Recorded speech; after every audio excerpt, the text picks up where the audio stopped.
गाजियाबाद में मानसून की पहली तेज बारिश ने नगर निगम की तैयारियों की पोल खोल दी है। शहर के कई इलाकों में जल भराव की स्थिति बन गई, लेकिन सबसे ज्यादा प्रभावित रहा शास्त्री नगर इलाका। यहाँ सड़कें देखते ही देखते तालाब में तब्दील हो गई।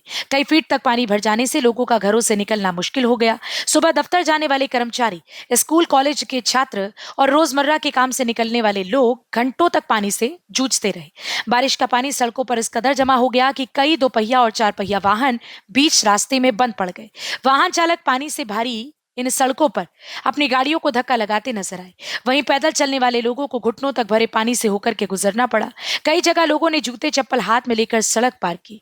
लगातार हो रही बारिश का असर शहर की यातायात व्यवस्था पर भी साफ दिखाई दिया। जलभराव के कारण प्रमुख मार्गों पर वाहनों की लंबी कतारें लग गई। कई इलाकों में ट्रैफिक रेंगता नजर आया, जिससे लोगों को घंटों जाम में फंसे रहना पड़ा। स्थानीय लोगों का कहना है कि हर साल बारिश के दौरान यही हालात बनते हैं। बरसात आते ही सड़कें पानी में डूब जाती हैं और जल निकासी व्यवस्था पूरी तरह से जवाब दे देती है। लोगों का आरोप है कि शिकायतों के बावजूद अब तक कोई स्थायी समाधान नहीं किया गया। नालों के समय पर सफाई न होने से और जल निकासी व्यवस्था कमजोर होने का खामियाजा आम जनता को भुगतना पड़ रहा है। जलभराव की वजह से सिर्फ यातायात ही प्रभावित नहीं हुआ, बल्कि आसपास की दुकानों और मकानों तक भी पानी पहुंच गया। कई व्यापारियों को कारोबार प्रभावित होने की शिकायत है। वहीं राहगीरों और बुजुर्गों के लिए जलभराव के बीच आवाजाही करना किसी चुनौती से कम नहीं रहा।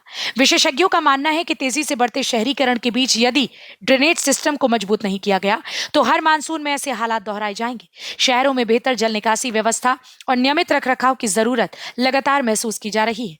मौसम विभाग ने आने वाले दिनों में भी बारिश का सिलसिला जारी रहने की संभावना जताई है।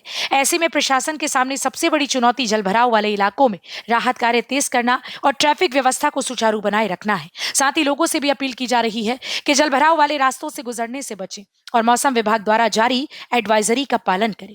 गाजियाबाद की ये तस्वीरें एक बार फिर ये सवाल खड़ा करती हैं कि हर साल करोड़ों रुपए खर्च होने के बावजूद पहली ही बारिश में शहर की सड़कें तालाब क्यों बन जाती हैं। आखिर कब लोगों को इस समस्या से स्थायी राहत मिलेगी? यही सवाल अब स्थानीय लोगों की जुबान पर है। शहर में लगातार बढ़ता कंक्रीट का दायरा और प्राकृतिक जल निकासी के रास्तों का कम होना भी जलभराव की बड़ी वजह माना जा रहा है। विशेषज्ञों का कहना है कि जब तक आधुनिक ड्रेनेज सिस्टम विकसित नहीं किया जाएगा और नालों की नियमित सफाई नहीं होगी, तब तक हर मानसून में ऐसे हालात दोहराए जाते रहेंगे। मौसम विभाग ने आने वाले दिनों में भी बारिश जारी रहने की संभावना जताई है। ऐसे में प्रशासन के सामने चुनौती और बढ़ गई है। जलभराव वाले इलाकों से पानी निकालना, ट्रैफिक व्यवस्था को सामान्य रखना और लोगों की सुरक्षा सुनिश्चित करना फिलहाल सबसे बड़ी प्राथमिकता होगी।